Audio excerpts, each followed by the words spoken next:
నమస్తే, welcome to prime time debate. టెక్నాలజీని అందిపుచ్చుకోవడంలో AP CM Chandrababu తర్వాతే ఎవరైనా అనడంలో ఎటువంటి సందేహం లేదు. ఎందుకు అంటే గతంలో కూడా మనం చూసాము 2020 విజన్తో ఆయన ముందుకు రావడం, అది సూపర్ సక్సెస్ అవ్వడం. ఈసారి 2047 విజన్తో ఆయన ముందుకు రావడం కూడా మనం చూస్తూ ఉన్నాం. ఇక ఇదే విధానంలో ఆయన ఈసారి కొత్తగా P4 అంటున్నారు. అసలు ఈ P4 అంటే ఏంటి? అసలు ఈ P4 వల్ల మరి సమాజానికి ఎటువంటి లాభం చేకూరే అవకాశం ఉంది? అలాగే గతంలో కూడా మనం ఇందిరాగాంధీ టైంలో మనం చూసాము గరీబీ హఠావో అని నాతో ముందుకు వచ్చిన పరిస్థితి. మరి ఇప్పుడు ఈ P4 విధానం ఏ విధంగా ఉండబోతుంది? మరి ఇప్పటికే చంద్రబాబు గారికి అడ్మినిస్ట్రేషన్ తెలీదు అని చెప్పి జగన్మోహన్ రెడ్డి ప్రచారం చేస్తున్న వేళ అసలు ఈ P4 అనేది జగన్మోహన్ రెడ్డికి అర్థమైందా? ఇలాంటి విషయాలన్నీ కూడా ఈరోజు డిబేట్లో చర్చిద్దాం. మనతో పాటు డిబేట్లో పార్టిసిపేట్ చేసేందుకు స్టూడియోలో ఉన్నారు సీనియర్ జర్నలిస్ట్ సత్యమూర్తి గారు, అలాగే మరో senior journalist doctor Durga Vadlamani గారు. నమస్కారం సార్. నమస్కారం మేడం. సార్, ఇప్పుడు చంద్రబాబు గారు కొత్తగా ఒకటి డీప్ టెక్, మరొకటి P4 అంటున్నారు. అసలు ఈ P4 అంటే ఏంటి సార్? ఒకటి నేను చెప్పినట్టు జగన్మోహన్ రెడ్డి గారికి అర్థమై ఉండకపోవచ్చు. అలాగే జగన్మోహన్ రెడ్డి గారితో పాటు సామాన్య ప్రజలు, చదువుకున్న వాళ్ళు ఎవరైతే ఉంటారో వాళ్ళకు కూడా P4 విధానం ఏంటి, దానివల్ల ప్రజలకు ఎలాంటి లాభం చేకూరుతుంది అనే విషయాలు కూడా తెలుసుండే అవకాశం ఉంది. సో మీ మాటల ద్వారా P4 అంటే ఏంటి? అసలు P4 అంటే ఏంటి అంటే మీరు అడిగిన క్వశ్చన్లోనే ఒక తప్పు ఉంది. ప్రజలకి తెలీదు, ప్రజలకి అందరికీ తెలుసు, జగన్మోహన్ రెడ్డికి తెలియదు. జగన్మోహన్ రెడ్డికి తెలిసే అవకాశం లేదు. జగన్మోహన్ రెడ్డికి తెలుసుకునే అవకాశం లేదు. జగన్మోహన్ రెడ్డికి ఇది తెలుసుకునే అవసరం కూడా లేదు. ఎందుకంటే తెలుసుకున్న ఏం చేయలేడు కాబట్టి. ఇక్కడ ఏంటంటే ఈ P4 మోడల్ని కొత్తగా చంద్రబాబు నాయుడు ప్రమోట్ చేస్తూ ఉన్నారు. ఇది ఎన్నికల హామీలో తెలుగుదేశం పార్టీ ప్రముఖంగా ప్రస్తావించింది. పూర్ టు రిచ్ అనే కాన్సెప్ట్. ఆ కాన్సెప్ట్ని ఏ విధంగా ముందరికి తీసుకెళ్ళాలి అంటే P4 మోడల్ తీసుకొచ్చారు. P4 మోడల్ అంటే ఎప్పుడైతే మన దేశంలోకి సరళీకృత ఆర్థిక విధానాలు వచ్చినాయో PPP వచ్చింది. అంటే పబ్లిక్ ప్రైవేట్ పార్టిసిపేషన్ అని PPP మోడల్ తీసుకొచ్చారు. ఈ PPP మోడల్ ద్వారా సంపద వచ్చింది. అంటే భారతదేశంలో విదేశీ పెట్టుబడులు రావటానికి ఇక్కడ మార్గం సుగమం చేశారు. సరళీకృత ఆర్థిక విధానాలంటే అవే. ఈ ఎకనామిక్ లిబరలైజేషన్ ఎరాలో ఈ ఫారెన్ డైరెక్ట్ ఇన్వెస్ట్మెంట్ని తీసుకురావటం ద్వారా ప్రభుత్వం ఖర్చు పెట్టాల్సిన నిధుల భారం తగ్గిపోయి ఆ నిధుల్ని సంక్షేమానికి వాడారు. ఇది సరళీకృత ఆర్థిక విధానాల వల్ల భారతదేశం ఎకానమీలో వచ్చిన మార్పు. అంటే ఉదాహరణకి రోడ్ల మీద ఖర్చు పెట్టాలి, ప్రభుత్వమే కదా ఖర్చు పెట్టాల్సింది. ఆ ఖర్చు పెట్టాల్సిన నిధులని ప్రైవేట్ సంస్థలకి ఆఫర్ చేశారు. ఈ రోడ్డు మీరు వేసుకోండి, ఈ రోడ్డు మీద టోల్ ట్యాక్స్ వసూలు చేసుకోండి అని పెట్టారు. పక్కన సర్వీస్ రోడ్డు వేయండి, ఈ సర్వీస్ రోడ్డుని ప్రజలు వాడుకుంటారు. మామూలు వెహికల్స్, మామూలు కమ్యూటర్స్ వాడుకుంటారు. ఏదైతే ఈ ప్రధానమైన రోడ్డు ఉందో దీని మీద కార్లు, అంటే ఖరీదైన వాహనాలు తిరుగుతూ ఉంటాయి. ఈ ఖరీదైన వాహనాల వాళ్ళు ఇటు వాళ్ళ టైర్లు జాగ్రత్తగా అరగకుండా ఉండాలి కాబట్టి దీని మీద వెళ్తారు. వెళ్ళినందుకు పన్ను కట్టుకుంటారు. ఆ పన్ను మీరు తీసుకోండి, అదే టోల్ ట్యాక్స్. తీసుకుంటే మీకు సామాన్య ప్రజలకి రోడ్డు వస్తుంది, అంటే కార్లు నడిపే వాళ్ళకి రోడ్డు వస్తుంది. ఈ నిధులు ఖర్చు పెట్టాల్సిన అవసరం గవర్నమెంట్కి ఉండదు. ఇది PPP మోడల్. అదేవిధంగా నేను ఒక రోడ్డు గురించి చెప్పాను, అట్లాగే ఎయిర్పోర్ట్లు అట్లాగే ఉన్నాయి. పెద్ద పెద్ద ఇన్ఫ్రాస్ట్రక్చర్ ప్రాజెక్ట్స్ అన్నీ కూడా అట్లాగే వచ్చినాయి. దాంతో ఏమైంది అంటే మొత్తం ప్రభుత్వానికి ఇన్ఫ్రాస్ట్రక్చర్ మీద ఖర్చు చేయాల్సిన నిధులు మిగిలిపోయినాయి. వాటిని ప్రజల సంక్షేమం కోసం వినియోగించడం మొదలుపెట్టారు. ఇది జరిగింది. ఇక్కడ మనం ఆంధ్రప్రదేశ్ వరకు చూస్తే ఈ PPP మోడల్ చాలా చోట్ల సక్సెస్ అయింది. ఇప్పుడు ఈ కొత్తగా పూర్ టు రిచ్ అనే ఒక కాన్సెప్ట్ని తీసుకొని రావటం, ఆ పూర్ టు రిచ్ కాన్సెప్ట్ నుంచి పీపీపీ 4Ps మోడల్ని చంద్రబాబు నాయుడు ఇప్పుడు డెవలప్ చేస్తున్నాడు. Public, private, people's participation.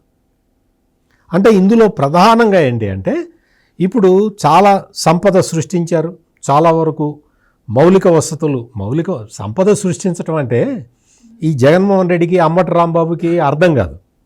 సంపద సృష్టించడం అంటే అదేదో చూసి డబ్బులు కూడబెట్టడం అనుకుంటున్నారు. ఇన్ఫ్రాస్ట్రక్చర్ డెవలప్ చేయటం, సమాజంలో మౌలిక వసతులు పెంచటాన్ని సంపద సృష్టించటం అంటారు.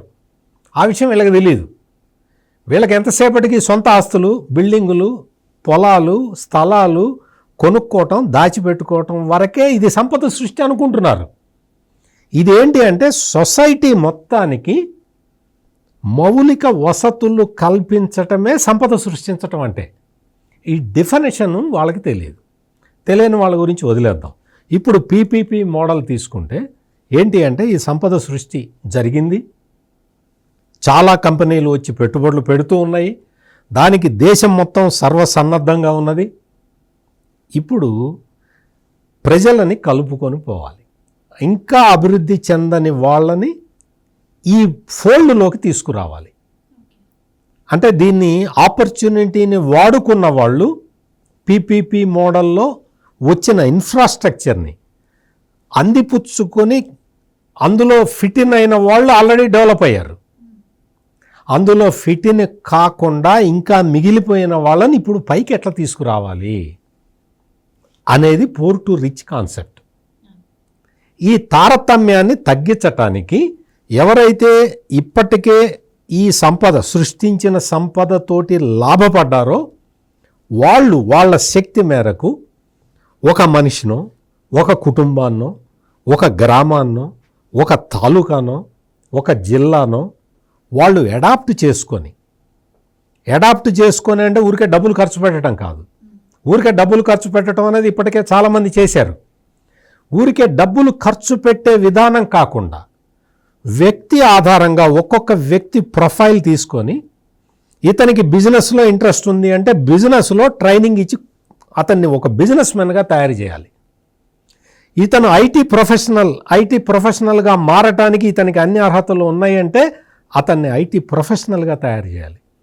లేదు ఇతను అగ్రికల్చర్ వైపే ఉంటానంటున్నాడు అంటే అతనికి అగ్రికల్చర్లో కొత్త టెక్నాలజీ నేర్పించి ఆ టెక్నాలజీ అతనికి అప్పగిచ్చి అతను అభివృద్ధి చెందేలాగా చేయాలి. ఊరికే నిధులు నీకు నెలకు ఒక 10,000 ఇస్తా అంటే వాడు ఏం చేస్తాడు? ఆడు కూర్చొని ఆ ఊళ్ళో బలాదూరు తిరుగుతూ ఉంటాడు. అట్లా కాదు. ఆ మనిషిలో ఉన్న పొటెన్షియల్ దాన్ని గుర్తించి దానికోసం ఫండ్స్ మొబిలైజ్ చేసి ఖర్చు పెట్టడం అనేది ఈ poor to rich concept P4 విధానం. అది దీనికోసం అని చెప్పి చంద్రబాబు నాయుడు ఇప్పటికే 10 స్టెప్పులు ముందరికి వేశాడు. సొసైటీలో మొత్తాన్ని మీరు చెప్పారు, ఇందిరాగాంధీ గరీబీ హటావో కాన్సెప్ట్ తీసుకొచ్చినప్పుడు, గరీబీ హటావో కాన్సెప్ట్ తెచ్చినప్పుడు చాలామంది ఎగతాళి చేశారు. గరీబీ హటావో అంటుంది. గరీబీ హటావో అంటే పేదవాళ్ళందరినీ తీసేస్తుందా, దేశం వదిలి వెళ్ళగొట్టిస్తుందా ఇందిరాగాంధీ అని చెప్పి ఇందిరాగాంధీనే విమర్శించారు చాలామంది. ఇప్పుడు పూర్ టు రిచ్ కాన్సెప్ట్ అంటే ఈ జగన్మోహన్ రెడ్డి, అంబటి రాంబాబు లాంటి వాళ్ళు అందరినీట ధనవంతుల్ని చేస్తాట, ఖాళీగా కూర్చోండి ఇంటి దగ్గర అని సెటైర్లు వేస్తున్నారు. ఈ తెలియని వాళ్ళు తెలుసుకోవాలి. ఇప్పుడు నేను చెప్పిన విషయాలన్నీ ఈ అంబటి రాంబాబుకి, జగన్మోహన్ రెడ్డికి తెలుసుకునే శక్తి ఉంటే తెలుసుకుంటారు, తెలుసుకునే అవకాశం ఉంటే తెలుసుకుంటారు. అసలు దాని మీద ఆసక్తే లేకుండా కేవలం ప్రజల్ని ఓటు బ్యాంకుగా చూసేవాడికి ఇవన్నీ ఎక్కడ అర్థం అవుతాయి? అర్థం కావు. మనం అందుకని వాళ్ళ గురించి ఆలోచించాల్సిన అవసరం లేదు. ఈ P4 మోడల్కి సంబంధించి ఇప్పటికే చాలామంది ఎవరైతే అంటే ధనవంతులు ఎవరైతే ఉన్నారో వాళ్ళు ముందరికి వస్తూ ఉన్నారు. వాళ్ళు అడాప్ట్ చేసుకుంటారు. ఒక కుటుంబాన్ని, లేదు 2 కుటుంబాలని, లేదు 3 కుటుంబాలని అడాప్ట్ చేసుకొని వాళ్ళకి స్కిల్స్ నేర్పించి వాళ్ళని ఆర్థికంగా అభివృద్ధి చేయటానికి ఎవరి వంతు కర్తవ్యాన్ని వాళ్ళు చేయబోతూ ఉన్నారు. This is called P4 model. ఇది ఇప్పుడు సమాజంలో జరగబోతున్న మార్పు. దీన్ని చంద్రబాబు నాయుడు ఎక్కడికి వెళ్ళినా ఇదే విషయాన్ని చెప్తూ ఉన్నాడు. సొసైటీని మార్చాలి అనుకుంటున్నాడు కాబట్టి ఆయన తీసుకొచ్చిన కాన్సెప్ట్ ఇది. రైట్. మేడం, చంద్రబాబు గారిని మనం ఎప్పుడూ చూస్తూ ఉంటాం, ప్రతి పనిలో కూడా ప్రజలను భాగస్వాములను చేయటం. సో ఇప్పుడు గతంలో మనం చూసుకుంటే ఇంటికి ఒక ఐటీ ఉద్యోగి అని చెప్పారు. సో ఆ ఫలితాలందరూ కూడా ఇప్పుడు అందుకుంటున్న పరిస్థితి. ఇప్పుడేమో ఇంటికి ఒక పారిశ్రామికవేత్త అంటున్నారు సార్ చెప్పినట్టు. సో ఇది ఎలా ఉండబోతుందంటారు? అండ్ ఇంకొకటి, ఇటు వైసీపీ జగన్మోహన్ రెడ్డి గారు కావచ్చు, వీళ్ళ వైసీపీ పార్టీకి సంబంధించినటువంటి వాళ్ళు కావచ్చు, చంద్రబాబు గారికి అడ్మినిస్ట్రేషన్ తెలియదు, సంపద సృష్టి అంటే ఏంటో తెలియదు, నేను సోలార్ పవర్ కొనుగోలు చేసిన దాంట్లో సంపద సృష్టి చేశాను అని చెప్పి జగన్మోహన్ రెడ్డి గారు ప్రచారం చేసుకుంటున్నారు. సో మీరేం చెప్తారు? అంటే సంపద సృష్టి అంటే మనం ఎవరు వైఎస్ జగన్మోహన్ రెడ్డి దగ్గర నేర్చుకోవాలి. అంటే చంద్రబాబు నాయుడు గారు పాపం వెళ్ళి ఆయన దగ్గర పాఠాలు నేర్చుకోవాలి. పాపం ఆయనకేం తెలియదు కదా చంద్రబాబు నాయుడు గారికి. లేకపోతే ఇప్పుడు అసలు ఈ స్కిల్ గణన అనేది ఎందుకు పెట్టారు? ఊరికే పెట్టారా? ఇప్పుడు ఈ P4కి స్కిల్ గణనకి ఉండే కనెక్షను జగన్మోహన్ రెడ్డికి తెలుసా? అసలు ఆ అంబటి రాంబాబుకి తెలుసా? వాళ్ళు ఏం మాట్లాడతారు పాపం. వాళ్ళకి ఎంతసేపు ఏం తెలుసండి? తోపుడు బళ్ళు, పానీపూరీలు, ఏదో బొబ్బట్లు. అంటే వాళ్ళ స్థాయి అంతకు మించి ఎదగదు. ఇప్పుడు సోలార్ పెట్టి ఆయన ఏం చేశాడో అభివృద్ధి మనకు తెలీదు. అసలు మనకి బాగా గుర్తు, ఎలక్షన్ ముందు, ఇంకా ఎలక్షన్స్ కొద్ది రోజుల్లో ఉన్నాయనగా వాళ్ళు కొత్తగా అభివృద్ధి అనే పదం వాడారు. అంతవరకు వాళ్ళు ఎప్పుడు వాడలేదు, వాళ్ళకి తెలియదు పాపం. సంక్షేమం పథకాలు, 2 బట్టలు నొక్కడం, అలా రెండే వాళ్ళకి తెలుసు. అయితే ఇక్కడ ఈ స్కిల్ గణన ఏదైతే చేస్తారో, ఎందుకు చేస్తారు? ఇప్పుడు రోటీ కపడా మకాన్ ఒకప్పుడు, ఈరోజు రోటీ కపడా మకాన్ అక్కర్లా, ఆల్రెడీ అన్నీ దొరుకుతున్నాయి. అంటే ప్రజలకి కావాల్సిన కనీస అవసరాలు అందుతున్నాయి. కాకపోతే చంద్రబాబు నాయుడు గారి ఉద్దేశం అది కాదు. మీరు గమనిస్తే ఆ మధ్యకాలంలో చంద్రబాబు నాయుడు గారు మహిళలతో మాట్లాడినప్పుడు, మా నీకేమొచ్చు, నువ్వేం చదువుకున్నావు, నువ్వు 10th చదివావా, నీకు కంప్యూటర్ వస్తుందా, నేర్చుకుంటావా, నువ్వు 2-3 గంటలు కేటాయిస్తావా, నీకు ఆదాయ మార్గాలు చూపిస్తాను అని అడిగారు ఆయన. సాధారణ మహిళను అడిగాడు ఆయన. దట్ ఈజ్ వాట్ సంపద వృద్ధి అంటే. అది అంటే ఒక మహిళ ఇంట్లో కూర్చుని తన పని తాను చేసుకుంటూ, ఇంట్లో పని చేసుకుంటూ, పిల్లల్ని చూసుకుంటూ, భర్తను చూసుకుంటూ, తను కావాలంటే చదువుకుంటూ, నువ్వు చదువుకుంటానంటే అవకాశం కల్పిస్తారు. నీకు ఒక ప్రావీణ్యత, నీకు ఎందులో ప్రావీణ్యం ఉంది? నువ్వు కుట్ల, నువ్వు అల్లికల, లేదు నువ్వు ట్యూషన్ చెప్తావా, నువ్వు కంప్యూటర్ నేర్పిస్తావా, నీకు ఎందులో ఇష్టం ఉంటే అందులో నీకు అవకాశం కల్పిస్తుంది. అది చంద్రబాబు నాయుడు చెప్పింది. మీరు చెప్తుంటే నాకు ఇంకొక ఇది కూడా ఇన్సిడెంట్ గుర్తొస్తుందమ్మా. మొన్న ఏదో ఒక విలేజ్కి వెళ్ళి, మీ అబ్బాయి ఏం చేస్తున్నాడమ్మా అని అడిగారు ఒక ఆమెని. అడిగితే ఏదో వ్యవసాయం చేస్తున్నాడని ఏదో చెప్పింది. ఓ పని చేయమనమ్మా, నువ్వేనబ్బా డ్రైవింగ్ వచ్చా నీకు అన్నాడు. అంటే వచ్చు అంటే, నేను నీకు ఎలక్ట్రిక్ ఆటో కొనిపెడతా, చెప్పారు. నువ్వు ఎలక్ట్రిక్ ఆటో వేసుకొని నువ్వు వ్యవసాయం చేస్తున్నావు కదా, వ్యవసాయం చేసుకో. నువ్వు నీ పార్ట్ టైంగా నువ్వు నీకు ఒక ఎలక్ట్రానిక్ ఆటో కొనిపెడతాను, నువ్వు ఆ ఆటోని నీ ఇంటి దగ్గరే ఛార్జ్ చేసుకో, పెట్రోల్ కొట్టించుకోవాల్సిన అవసరం కూడా ఉండదు, దాన్ని తిప్పుకొని నీ కుటుంబాన్ని పోషించుకుంటావా అని చెప్పి అడిగి అతను ఓకే అంటే ఎలక్ట్రిక్ ఆటో కొని వెంటనే పొద్దున్న గుమ్మం దగ్గర ఉంది. అంటే ఇట్లా ఇందాక అంటే చెప్తుండే, సారీ మధ్యలో జోక్యం చేసుకున్నాను. ఏంటి అంటే ఇది ఈ తరహాలో ఒక్కొక్క కుటుంబాన్ని అభివృద్ధి చేయటమే ఇప్పుడు చేస్తున్న ఈ P4 మోడల్ అంటే. కరెక్ట్. ఇప్పుడు మహిళలందరికీ అదే చెప్పారండి ఆయన ఒక్కొక్కళ్ళని అడుగుతున్నారు. ఆయనకి ఏం పట్టిందండి అసలు? వీళ్ళకి అర్థం కావట్లా. ఇప్పుడు సంపద వృద్ధి అంటే ఏదో కోట్లు తెచ్చేసి దొంగతనంగా అక్కడ పంచటం కాదు.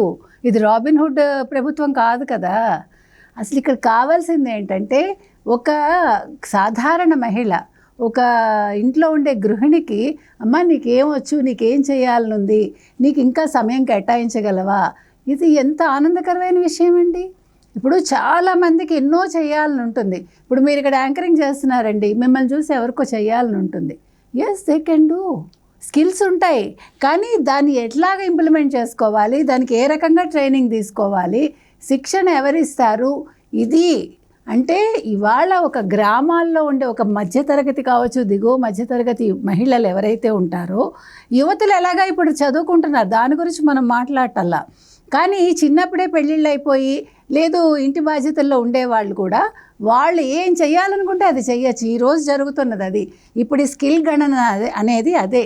ఒక్కొక్క ఇంటికి వెళ్ళమ్మా, నీకు ఎంతమంది ఉన్నారు, మీకు ఏం చేయాలనుంది, మీరు చదువుకుంటారా, మీరు ఎందులో అయినా శిక్షణ తీసుకుంటారా, ఈ P4 మోడల్కి ఈ స్కిల్ గణనకి ఉండే అనుసంధానం చేసి ఈ 4 అంశాలని అంటే ప్రజలకి చేరువ చేయడానికి కోసమే ఈ P4 మోడల్. ఇప్పుడు చంద్రబాబు నాయుడు గారు ఏం చేసినా దూరదృష్టి అంటాం అదే. ఇప్పుడు జగన్మోహన్ రెడ్డిది హ్రస్వ దృష్టి. అంటే ఈరోజు మనకి 1 కోటి వచ్చిందా, ఇవాళ మనకి 1 లక్షలు వచ్చాయా, అది నాకు వచ్చిందా అని ఆలోచిస్తాడు ఆయన. బట్ వేరే చంద్రబాబు నాయుడు గారు లాంగ్ రన్లో ఓకే ఈవిడ ఇవాళ ఇది నేర్చుకుంటే ఈ ట్రైనింగ్ 3 నెలల్లో 6 నెలల్లో 1 ఏడాదికి ఆవిడ కుటుంబానికి ఎంత చేయగలరు, దానివల్ల హౌ షీ కెన్ డెవలప్, ఆవిడ డెవలప్ అవుతూనే సంపద ఎంత వృద్ధి చేసుకోగలదు. ఏమంటే సంపద వృద్ధి అంటే ఒక్కసారి లక్షలు కోట్లు ఎవరికైనా వచ్చేస్తాయా? కుటుంబం నడుపుకోగలిగితే భర్త మీద ఆధారపడకుండా ఇవాళ ఒక చీర కొనుక్కోవాలన్నా, పిల్లలకి ఏదైనా కొనాలన్నా, రేపొద్దున పిల్ల పెళ్ళికి దాచిపెట్టాలన్నా, ఇవన్నీ కూడా చాలా ఎక్కువ పెద్ద విషయాలే. కానీ ఈ చిన్న నుంచే పెద్దకి వెళ్తాం మనం. చిన్న మొత్తాలే రేపటికి పెద్ద మొత్తాలు అవుతాయిగా. అది చంద్రబాబు నాయుడు గారు చెప్పిన P4 అంటే సింపుల్ అండి. మీకు ఇక్కడ ట్రైనింగ్ ఇస్తారు.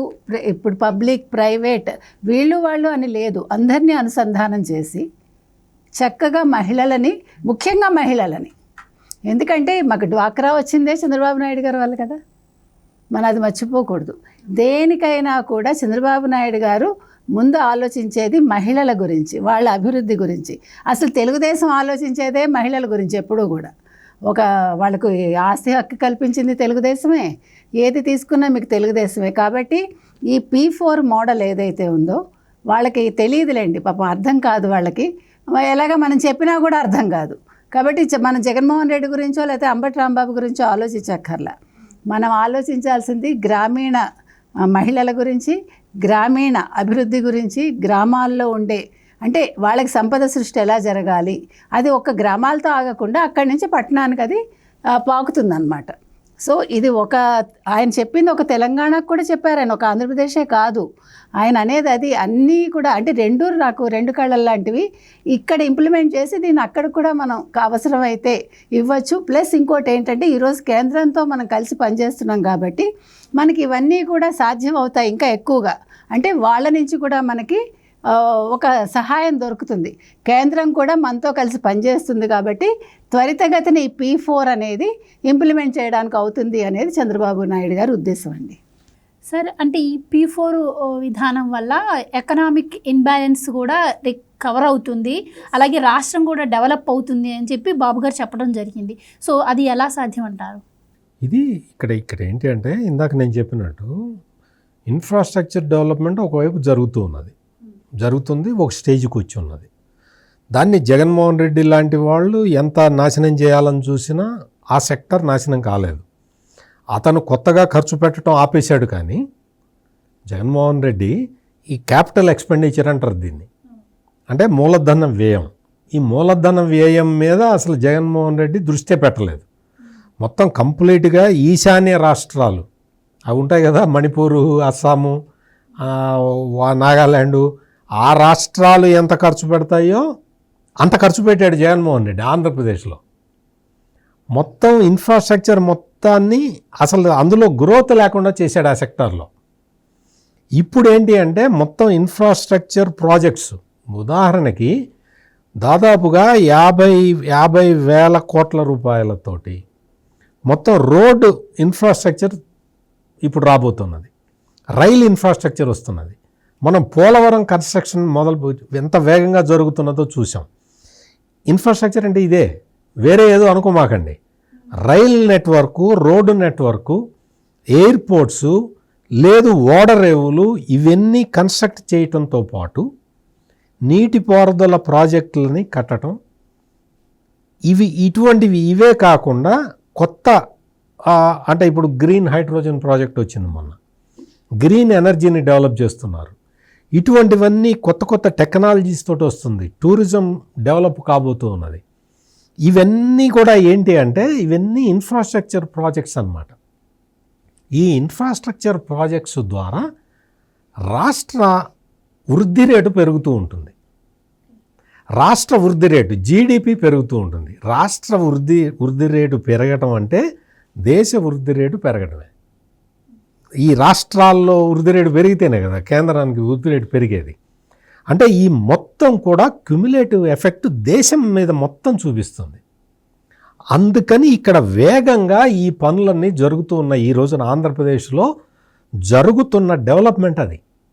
ఈ డెవలప్మెంట్, ఈ కొత్త తరహా డెవలప్మెంట్ మోడల్ని ఇప్పటి వరకు ఏ రాష్ట్ర ప్రభుత్వం కూడా అమలు చేయలేదు. అందుకనే ప్రధానమంత్రి నరేంద్ర మోడీ ఎంతో ఆసక్తిగా ఆంధ్రప్రదేశ్ వైపు చూస్తున్నాడు ఈ రోజున. ఎందుకు అంటే ఇక్కడ గ్రోత్ పొటెన్షియల్ విపరీతంగా ఉన్నది. దానికి తోడు చంద్రబాబు నాయుడు ఇంప్లిమెంట్ చేస్తున్న ఈ ప్రాజెక్ట్స్ అన్నీ కూడా ఎక్కువ సమయం తీసుకోకుండా సత్వరమే అభివృద్ధి చెందే ప్రాజెక్ట్స్ని ఈయన ఎంపిక చేసుకుంటున్నాడని వాళ్ళకి అర్థమైంది. అందుకనే ఇప్పుడు కేంద్ర ప్రభుత్వం కూడా ఎంతో ఆసక్తిగా వచ్చేసి మొత్తం అంత పంపు చేస్తున్నారు ఇక్కడ డబ్బులు. కారణం ఏంటంటే ఈ సత్వరాభివృద్ధి జరుగుతూ ఉన్నప్పుడు దీన్ని అందిపుచ్చుకొని వెళ్ళే వాళ్ళు చాలామంది ఉంటారు. అందిపుచ్చుకోవటం చేతగాని వాళ్ళ కోసం, అంటే ఇప్పుడు చాలామంది ఒక కుటుంబంలో 4 వ్యక్తులు ఉన్నారనుకో. ఆ 4 వ్యక్తుల్లో ఆ కుటుంబ పెద్ద ఆయన వ్యవసాయం చేస్తున్నాడు. తల్లి ఇంటి పనుల్లో వాటిట్లో సహాయకారిగా ఉంది. 2 కొడుకులు ఉన్నారు. ఒక కొడుక్కి చదువుకొని ఐటీ వైపు వెళ్ళిపోతున్నాడు. ఇంకో కొడుకు ఉన్నాడు. ఈ కొడుకు వ్యవసాయం చేయాలో అన్నలాగా ఐటీ వైపు వెళ్ళాలో అర్థం కాక అక్కడ నిలబడిపోయి ఉన్నాడు. క్రాస్ రోడ్లో ఉన్నాడు. ఏం చేయాలో అర్థం కావట్లేదు. ఐటీ నేర్చుకున్న కొడుకు వెళ్ళిపోయాడు, బెంగళూరు హైదరాబాదు వెళ్ళిపోయాడు, అక్కడ సెటిల్ అయిపోయాడు. ఈ పిల్లాడు ఏం చేయాలి అంటే, ఈ కుటుంబం ఉదాహరణ ఎందుకు చెప్పాను అంటే, కొంతమంది అవకాశాన్ని అందిపుచ్చుకుంటారు, కొంతమంది అందిపుచ్చుకోలేరు. అట్లా అవకాశాన్ని అందిపుచ్చుకోలేని వాళ్ళ కోసం ఈ P4 మోడల్ ఈ రోజున వస్తూ ఉన్నది. ఇటువంటి వాళ్ళని సెలెక్ట్ చేసుకొని అతనికి అగ్రికల్చర్ మీద అక్కడ అదొకటే ఉంది జీవనాధారం. అగ్రికల్చర్ ఇన్పుట్స్ అతనికి ఇచ్చి అగ్రికల్చర్లో కొత్త టెక్నాలజీస్ అతనికి నేర్పితే అన్న బెంగళూరు వెళ్ళి ఎంత సంపాదిస్తున్నాడో దానికి డబలు సొంత ఊళ్ళో తల్లిదండ్రులను చూసుకుంటూ ఇతను సంపాదించగలుగుతాడు. ఇది కాన్సెప్ట్ అన్నమాట. ఇతన్ని అడాప్ట్ చేసుకోవాలి. తల్లి తండ్రి చేయలేరు కదా, వాళ్ళు అక్కడే ఉంటారు, వాళ్ళకి తెలియదు. అందుకని ఇతన్ని అడాప్ట్ చేసుకునే వ్యక్తి కావాలి. అటువంటి వ్యక్తిని సెలెక్ట్ చేసి చంద్రబాబు నాయుడు వీళ్ళకి ఇస్తాడు. వీళ్ళు ఈ మొత్తానికి అతనికి ఎలా బతకాలో నేర్పుతారు, ఎలా ఉద్యోగం చేయాలో నేర్పుతారు, ఎలా వ్యాపారం చేయాలో నేర్పుతారు. అతనికి ఏది ఇంట్రెస్ట్ అయితే అది నేర్పుతారు. తద్వారా దాన్ని ఉపయోగించుకోవటం ద్వారా అతను తన జీవితంలో కోల్పోయిన అవకాశాన్ని తిరిగి పొంది సమాజంలో ప్రధానమైన భాగస్వామిగా మారిపోతాడు. ఇది P4 మోడల్ అంటే మీకు ఈ స్కిల్ డెవలప్మెంటు, స్కిల్ సెన్సెస్ ఇవన్నీ జరుగుతూ ఉన్నాయి. ఒకవైపు స్కిల్ డెవలప్మెంట్ ప్రోగ్రామ్ను మళ్ళీ విపరీతంగా స్టార్ట్ చేశారు, వేరే విధంగా స్టార్ట్ చేశారు. అది జరుగుతూ ఉన్నది. కొత్త ఎంప్లాయ్మెంట్ క్రియేషన్ జరుగుతున్నది. ఎంప్లాయ్మెంట్ కొత్తగా వచ్చిందంతా కూడా ఎవరైతే ఈ స్కిల్ నేర్చుకొని ఉన్నారో వీళ్ళందరికీ అది ఉపయోగపడుతూ ఉంటుంది. అంటే సొసైటీ మల్టీ డైమెన్షన్లో డెవలప్ కావటానికి మార్గాలు, రూట్ ప్లాన్ తయారు చేస్తూ ఉన్నారు. ఇది ఆంధ్రప్రదేశ్లో జరుగుతూ ఉన్నది. మొత్తం ఈ పూర్ టు రిచ్ కాన్సెప్ట్ దగ్గర నుంచి ఈ అన్ని రకాల కాన్సెప్ట్లు ఇప్పుడు జరుగుతున్నవన్నీ కూడా అడ్వాన్స్డ్ కంట్రీస్లో జరిగిన ప్రయోగాలని ఇక్కడ అడాప్ట్ చేస్తూ ఉన్నారు. అందుకనే ఇప్పుడు దేశం మొత్తం ఆసక్తిగా ఆంధ్రప్రదేశ్ వైపు చూస్తూ ఉంది. నిన్న మొన్నటి వరకు ఆంధ్రప్రదేశ్ వైపు అన్ని రాష్ట్రాలు జాలిగా చూసినాయి. ఈ రాష్ట్రం ఏమైపోతుంది, ఇది ఉంటుందా, ఊడుతుందా, శ్రీలంకలాగా మారుతుందా అని ఆలోచించిన దేశం ఈ రోజున ఆంధ్రప్రదేశ్లో ఏం జరుగుతున్నది, కొత్త కొత్త ప్రయోగాలు ఇక్కడేవో జరుగుతున్నాయి, ఈ ప్రయోగాలని మనం ఎట్లా ఇంప్లిమెంట్ చేయాలి అన్న ఆలోచనలోకి వస్తూ ఉన్నారు. అది ఆంధ్రప్రదేశ్లో జరుగుతున్నది. ఈ P4 మోడల్ అనేది గనక, అంటే ఈ పూర్ టు రిచ్ అనేది కాన్సెప్ట్ గనక ఇక్కడ సక్సెస్ అయిపోతే మొత్తం దేశం మొత్తంలో ఇదే తరహా ప్లాన్ని ఇంప్లిమెంట్ చేస్తారు. ఇప్పుడు మీకు ఆంధ్రప్రదేశ్లో ఇటువంటి వాళ్ళు, అంటే ఆంధ్రప్రదేశ్లో పుట్టి ఇప్పుడు అమెరికానో ఆస్ట్రేలియానో ఎక్కడికో వెళ్ళి డెవలప్ అయ్యి కొన్ని $1 మిలియన్ సంపాదిస్తున్న వాళ్ళు చాలామంది ఉన్నారు. అట్లాగే గుజరాత్లో చాలామంది ఉన్నారు, పంజాబ్లో చాలామంది ఉన్నారు, తమిళనాడులో చాలామంది ఉన్నారు, కేరళలో అయితే 90% ఇటువంటి వాళ్ళే ఉన్నారు. మొత్తం అన్ని చాలా రాష్ట్రాలలో విదేశాలకు వెళ్ళి విపరీతంగా డబ్బులు సంపాదించిన వాళ్ళు చాలామంది ఉన్నారు. ఆ రాష్ట్రాలన్నీ కూడా ఇదే విధంగా ఆలోచిస్తే ఇప్పుడు ఆంధ్రప్రదేశ్లో అమలు చేస్తున్న P4 మోడల్ తరహాలో ఆ రాష్ట్రాలు కూడా ఆలోచిస్తే సగం భారతదేశం ప్రభుత్వానికి బర్డెన్ కాకుండా డెవలప్ అయిపోయి ఉంటాయి. ఇది P4 మోడల్ కాన్సెప్ట్లో ఉన్న గొప్పతనం. అంటే హాఫ్ ఆఫ్ ఇండియా మొత్తం డెవలప్ అయిపోతుంది, గవర్నమెంట్ ప్రమేయం లేకుండా డెవలప్ అయిపోతుంది. ఇంకా మిగిలిన కంట్రీ దాన్ని మాత్రమే ప్రభుత్వాలు డెవలప్ చేసుకోవాల్సిన పరిస్థితి వస్తుంది. అంత గొప్ప కాన్సెప్ట్ ఈ P4 మోడల్. అందుకని ప్రతి వ్యక్తి కూడా, ఆంధ్రప్రదేశ్లో ఉన్న ప్రతి యువతి ప్రతి యువకుడు కూడా ఈ P4 మోడల్ కాన్సెప్ట్ని అర్థం చేసుకోండి. మీకు తెలియకపోతే చెప్పటానికి చాలామంది అక్కడ కౌన్సిలర్లు సిద్ధంగా ఉన్నారు. వాళ్ళని అడిగి తెలుసుకోండి. డాక్యుమెంటేషన్ ఉంది, రెడీగా ఉంది. ఆ వెబ్సైట్స్లో డాక్యుమెంటేషన్ చదువుకోండి. వీటికి సంబంధించి మీరు ప్రిపేర్ అయిపోండి.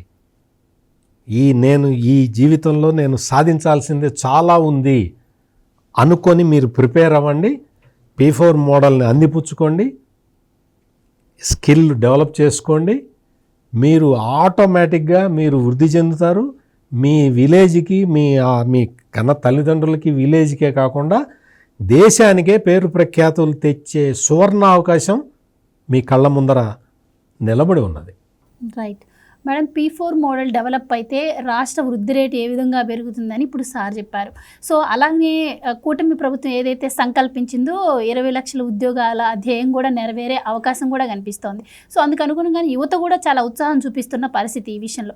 కానీ ఇక్కడ పారిశ్రామికవేత్తల విషయానికి వచ్చేసరికి మన లోకేష్ గారు చెప్పడం జరిగింది, అంటే వాళ్ళు ఇచ్చే ఈ పాలసీలకు పారిశ్రామికవేత్తలు ఇంట్రెస్ట్ చూపిస్తున్నా కూడా జగన్మోహన్ రెడ్డి మళ్ళీ అధికారంలోకి వస్తే మా పరిస్థితి ఏంటి అని చెప్పి వాళ్ళు అడుగుతున్నారని. సో ఎలా చూడొచ్చు అంటారు మరి? ఏమండి, ఇవన్నీ టెంపరీ ఫేజ్లు అండి. ఇప్పుడు ప్రభుత్వం వచ్చి ఇంకా ఏడాది కాలేదు కాబట్టి ఈ అప్ అండ్ డౌన్స్ ఉంటాయి. ఇప్పుడు మంచి మాట్లాడే వాళ్ళు ఉంటారు, చెడు మాట్లాడే వాళ్ళు ఉంటారు, ఇంకా ఇంపాక్ట్ ఉంటుందేమో అనుకునే వాళ్ళు ఉంటారు. లేదు 4 ఏళ్ల తర్వాత, మళ్ళీ 4.5 సంవత్సరాల తర్వాత ఏంటి పరిస్థితి, ఇవన్నీ కూడా అంటే జరగడం అనేది సహజం. వాటికి భయపడి పారిశ్రామికవేత్తలు ముందుకు రాకపోవడం అనేది జరగదు. నన్ను అడిగితే ఈ మాట్లాడే వాళ్ళు మాట్లాడతారు, స్పెక్యులేషన్ అంటారు చూడండి, అలా స్పెక్యులేషన్ ఉంటుంది. దాని గురించి వరి అవ్వక్కర్లే. ముఖ్యంగా అసలు వైసీపీ వాళ్ళే చేయొచ్చు. ఇప్పుడు మీకు దీన్ని పని కట్టుకుని ఎవడో చెయ్యడు. ఆ రకంగా ప్రచారం చేసేది వైసీపీ వాళ్ళే ఉంటారు.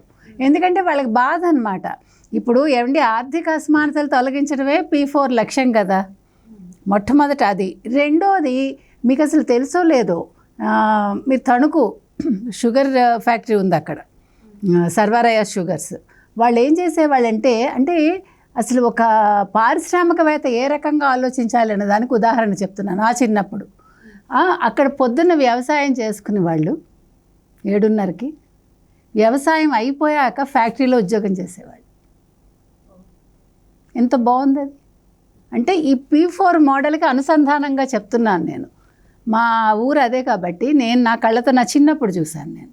అంటే ఇది కావాల్సింది. ఇప్పుడు నీ పని నువ్వు చేసుకుంటూ, నీ వ్యవసాయానికి అడ్డు లేకుండా అక్కడ పంటలు పండించుకుంటూ, ఇక్కడ నువ్వు ఫ్యాక్టరీలో పనిచేస్తావు. అదే విధానం ఈరోజు. కాకపోతే ఏంటంటే ఇక్కడ మనకి, మీరు ఇందాక వృద్ధి రేట్ అన్నారు, ఎస్, వృద్ధి రేటు, తలసరి ఆదాయం పెరిగితే రాష్ట్ర వృద్ధి రేటు పెరిగినట్టే, రాష్ట్ర వృద్ధి రేటు పెరిగితే దేశ వృద్ధి రేటు పెరిగినట్టే. కాబట్టి ఇవాళ పారిశ్రామికవేత్తలు రారు, ఇదేదో అన్యాయం జరిగిపోతుంది, ఇవన్నీ కూడా అనవసరమైన మాటలండి. లోకేష్ గారు అన్నట్టుగా అసలు దీనికి ముందు ఒక పులి స్టాప్ తెలుగుదేశం కూటమి పెట్టాలి నన్ను అడిగితే. వాళ్ళకి ఒక భరోసా ఇవ్వాలి. ఎందుకంటే మీరు ప్రజల చేత మాట్లాడించండి, ప్రజల అభిప్రాయాలు సేకరించండి.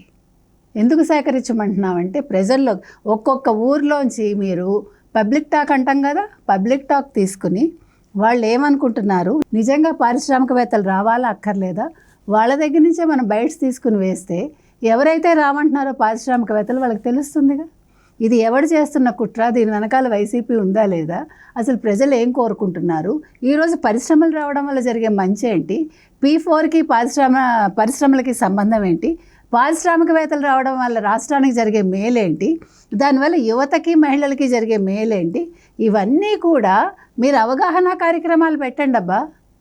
ప్రజలకు అవగాహన కార్యక్రమాలు పెట్టాల్సిన బాధ్యత తెలుగుదేశం కూటమిది ఈరోజు. అవన్నీ పెట్టారనుకోండి, ఇప్పుడు ప్రజలకు మీరు P4 అంటే అర్థం కాకపోవచ్చు, అందరికీ అర్థమవుతుందని నేను అనుకోను. అది అంటే చిన్న విషయాలే, కానీ వాళ్ళకి అర్థమయ్యే రీతిలో చెప్పాల్సిన బాధ్యత ప్రభుత్వాన్ని. ఇంకొకటండి, ఒక ప్రభుత్వం అంటే చంద్రబాబు నాయుడు గారో లేకపోతే పవన్ కళ్యాణో లోకేషో కాదు, నియోజకవర్గాల్లో ఉండే మంత్రులు ఏం చేస్తున్నారు, ఎమ్మెల్యేలు ఏం చేస్తున్నారు, చిన్న చిన్న చోటమోట నాయకులు ఏం చేస్తున్నారు, వాళ్ళది బాధ్యత. రాష్ట్ర ప్రభుత్వం ఏమనుకుంటుందో వాటిని ప్రజల్లోకి తీసుకెళ్లాల్సిన బాధ్యత ఈరోజు ఆ లోకల్ ఎమ్మెల్యేది, లోకల్ నాయకులది. వాళ్ళు ప్యాంప్లెట్లు వేయమనండి, వాళ్ళ అవగాహన కార్యక్రమాలు పెట్టమనండి. దానికోసం చంద్రబాబు నాయుడు అక్కడ అధికారులను ఆదేశించక్కర్లా. ఇవన్నీ లోకల్ స్థానికంగా జరగాల్సిన అంశాలు ఇవన్నీ. కాబట్టి కింద నుంచి పటిష్టం చేసుకుంటూ వస్తే పైన ముఖ్యమంత్రి ఏం చెప్పాడో అది ఆటోమేటిక్గా ఇంప్లిమెంట్ అవుతుంది. ప్రజలు ముందుకొస్తారు, మేము తెలుసుకుంటాము, మాకు ఇది కావాలి, మాకు ఇప్పుడు అర్థమైంది. మహిళలు ముందుకొస్తారు, చదువుకొని వాళ్ళు ముందుకొస్తారు. ఒక చదువు ఉంటేనే చేయక్కర్లేదండి, స్కిల్ అనేది చదువు లేని వాళ్ళు కూడా చాలా స్కిల్స్ ఉంటాయి, అది వాళ్ళు డెవలప్ చేసుకోవచ్చు. దానికి వాళ్ళ శిక్షణ తీసుకుని వాళ్ళు ఆర్థికంగా ఉన్నత స్థితికి ఎదగచ్చు. అది ఈ P4 లక్ష్యం. కాబట్టి ఈరోజు ఈ P4ని అమలు చేయాల్సిన బాధ్యత ఒక్క ముఖ్యమంత్రిదో, ఒక ఉప ముఖ్యమంత్రిదో, ఒక లోకేష్దో కాదండి. ఇది ప్రతి తెలుగుదేశం నాయకుడిది, ప్రతి జనసేన నాయకుడిది, ప్రతి బీజేపీ నాయకుడిది కూడా.